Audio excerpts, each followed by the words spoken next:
Timnas Indonesia Senior akan segera melakoni pemusatan latihan mereka di negara Turki jelang putaran final Piala Asia Qatar 2023. Terdapat setidaknya 29 nama pemain yang nantinya akan dibawa oleh Coach Sintayong untuk ikut serta dalam pemusatan latihan yang dimulai sejak tanggal 20 hingga awal Januari mendatang. Pemusatan latihan ini bertujuan untuk mempersiapkan kedalaman skuad Timnas Garuda, sembari memilih kembali 23 nama pemain yang nantinya akan menjadi tim inti bagi Timnas Indonesia untuk menatap fase grup melawan Timnas Irak. Tentu pada pemusatan latihan ini para pemain harus benar-benar serius untuk bisa memberikan kesan positif mereka kepada Coach Sintayong. Apalagi ini merupakan kali pertama bagi Timnas Indonesia masuk ke dalam ajang level tertinggi benua Asia melalui jalur kualifikasi. Sehingga sudah tentu nama-nama pemain yang nantinya akan masuk ke dalam jajaran pemain inti akan menciptakan sejarah baru bagi perkembangan sepak bola tanah air. Dan berikut ini merupakan formasi terkuat yang dimiliki oleh Coach Sintayong dalam pemusatan latihan Timnas Indonesia di Turki jelang pagelaran Piala Asia Qatar 2023. Coach Sintayong diprediksi akan menggunakan formasi andalannya dengan memasang 3 pemain belakang, 4 pemain gelandang, dan 3 pemain penyerang. Dengan posisi kiper berkemungkinan besar akan diisi oleh Muhammad Riyandi dari Persis Solo. Muhammad Riyandi yang kembali mendapatkan panggilan timnas memiliki peluang yang sangat besar untuk menggantikan posisi Hernando Ari di posisi penjaga gawang. Hal tersebut terjadi karena memang sebenarnya Muhammad Riyandi adalah kiper utama dari skuad Garuda. Akan tetapi dirinya harus digantikan dalam kurun waktu cukup lama disebabkan cedera yang dia alami. Kini Riyandi bisa kembali tampil maksimal bersama timnya di kompetisi Liga 1, yang menyebabkan Coach Sintayong memiliki opsi utamanya kembali untuk bisa memperkuat mistar gawang. Pemain asal Persis Solo tersebut juga merupakan sosok penjaga gawang yang memiliki postur ideal. Tingginya yang berada di atas 180 cm membuatnya dapat tampil maksimal khususnya dalam mengambil bola-bola atas. Apalagi pada kompetisi tingkat Asia ini, sudah tentu postur penjaga gawang akan menjadi hal yang sangat krusial bagi pertahanan suatu tim.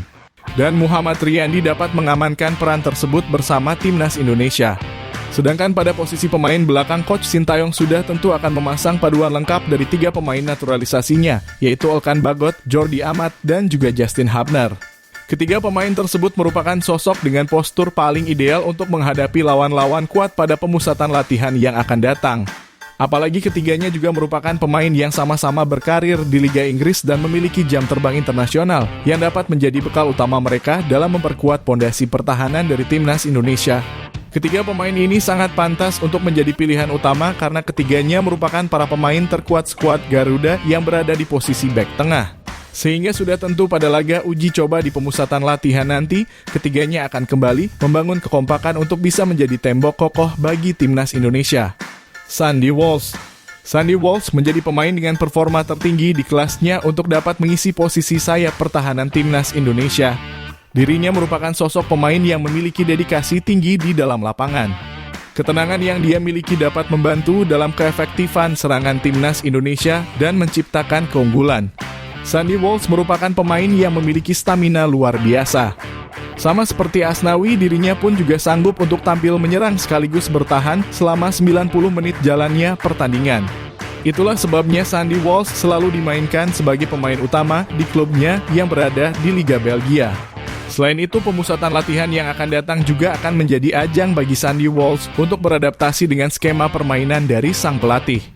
Sebab sampai saat ini dirinya masih terus menahan performanya dan belum menunjukkan permainan paling maksimal bersama Merah Putih. Sahaine Patinama, pemain keturunan yang sampai saat ini belum mengumumkan kemana lagi dirinya akan berlabuh, menjadi pemain terkuat yang mampu memberikan nilai lebih bagi sayap pertahanan Timnas Indonesia. Sahaine Patinama merupakan tipe pemain yang menguasai zona, sehingga dirinya mampu dengan cepat bergerak di sektor sayap lapangan. Selain itu, Patinama juga senang sekali bermain dengan tempo yang cukup tinggi. Hal ini menjadi salah satu kelebihan yang dia miliki dan terbukti efektif jika dirinya dapat diimbangi dengan permainan dari rekan setimnya yang mendukung. Keberadaan Sahaine Patinama di sektor sayap kiri membuat Timnas Indonesia akan semakin kokoh. Sebab sang pemain dapat menjadi sosok pemain bertahan sekaligus penyerang di dalam lapangan. Umpan-umpan silang dan kerja sama tim yang dia lakukan dapat menjadi modal bagi skuad Garuda untuk melancarkan skema permainan cantik di dalam lapangan hijau. Ivar Jenner, pemain muda asal FC Utrecht akhirnya kembali mendapatkan panggilan Timnas Indonesia setelah mengalami cedera yang cukup panjang. Ivar yang kini dijuluki sebagai sniper gelandang timnas akan membantu skuad Garuda dalam menyuplai bola ke lini serang. Pemain yang masih berusia 20 tahun tersebut kini juga tampil semakin matang dan dapat menjadi jenderal lini tengah timnas Indonesia. Apalagi situasinya saat ini yang sering berlatih bersama tim senior di klubnya, semakin membuktikan bahwa pemain ini memiliki masa depan cukup cerah di Liga Belanda. Ivar Jenner tentu akan memberikan kontribusi penuhnya untuk bisa menunjukkan kelayakannya bersama timnas Indonesia. Dia akan membuktikan bahwa dirinya harus dipasang oleh tim pelatih untuk bisa tampil sejak menit awal dan menjadi pemain pembeda di dalam lapangan. Marcelino Ferdinand, pemain muda asal KMS KD Inse juga kembali mendapatkan pemanggilan tim nasional setelah menyingkir dari lapangan dalam jangka waktu yang cukup panjang. Marcelino sudah kembali berlatih dengan tim utama dari klubnya dan menjalani pertandingan secara reguler bersama tim U21. Ini tentu menjadi angin segar bagi timnas Indonesia dikarenakan Marcelino merupakan sosok wonderkid yang paling layak untuk mengisi posisi gelandang serang timnas Indonesia. Meskipun terbilang sangat muda, namun Marcelino telah membuktikan bahwa dirinya dapat bersaing di level tertinggi dan melebihi para seniornya di timnas Indonesia. Oleh karenanya, sudah tidak aneh jika sang pemain selalu mendapatkan panggilan timnas dari segala golongan umur sebab performanya yang sangat konsisten.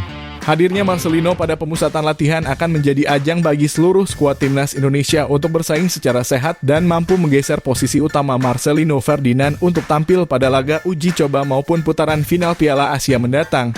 Sadil Ramdhani, pemain timnas Indonesia yang pada musim ini tampil impresif bersama Sabah FC kembali mendapatkan kepercayaan dari Coach Sintayong. Sadil menjadi pemain sayap yang layak dipasang sebagai pemain utama pada pemusatan latihan yang akan digelar di Turki besok. Kemampuan Sadil dalam memainkan kerjasama tim serta kelincahannya dalam memegang bola menjadi modal utama dari sang pemain untuk dapat memberikan kontribusi maksimal bersama timnas Indonesia. Mantan pemain Sabah FC ini merupakan sosok pemain dengan jumlah assist terbanyak, termasuk gol yang diciptakannya menjadikan sang pemain dinobatkan sebagai pemain paling produktif di Liga Malaysia. Akan tetapi ketika dirinya tampil bersama skuad Garuda, sepertinya Sadil Ramdhani sedikit kebingungan dalam menerima instruksi dari sang pelatih. Sehingga pemusatan latihan ini akan menjadi ajang pembuktian bagi dirinya untuk mengamankan posisi penyerang sayap timnas Indonesia. Rafael Struijk, pemain asal Ado Den Haag pada bulan ini menjadi pemain yang cukup produktif di setiap laga level klub. Pertumbuhan Rafael Struijk dinilai semakin berkembang dan kini telah siap memandang laga yang nantinya akan tersaji di putaran final Piala Asia mendatang. Rafael Struijk sampai saat ini juga menjadi pemain terbaik yang dimiliki timnas Indonesia, khususnya pada lini sayap penyerangan. Kemampuannya dalam membaca arah bola dan tipe permainannya yang bisa bermain dalam tempo cepat, diprediksi akan menjadi kolaborasi paling pas untuk rekannya, yaitu Saina Patinama. Kecepatan yang dimiliki timnas Indonesia di sektor kiri dan ketenangan yang dimiliki timnas Indonesia di sektor kanan akan menjadi kombinasi yang nantinya akan membuat timnas Indonesia memiliki banyak variasi permainan. Rafael Struijk juga memiliki misi utama menjadi ujung tombak bagi timnas Indonesia, oleh karenanya pada pemusatan latihan ini dirinya harus menciptakan banyak kontribusi untuk bisa mengamankan tempatnya sebagai pemain utama. Ramadhan Sananta, meskipun Coach Sintayong masih menganggap bahwa Sananta tidak dapat dimainkan selama 90 menit penuh. Namun tak dapat dipungkiri nama pemain asal Persis Solo ini menjadi nama pemain yang layak mengamankan posisinya sebagai ujung tombak dari timnas Indonesia. Umurnya yang masih terbilang muda perlahan semakin berkembang dan semakin matang dalam menjalankan skema permainan dari sang pelatih. Apalagi Ramadhan Sananta merupakan striker timnas yang memiliki power paling tinggi di dalam tendangannya. Sehingga jika Sananta dapat memperbaiki akurasi, sudah tentu dirinya akan menjadi ujung tombak tajam yang mampu memberikan produktivitas bagi skuad Garuda. Ramadhan Sananta juga masuk ke dalam proyek jangka panjang dari Coach Sintayong.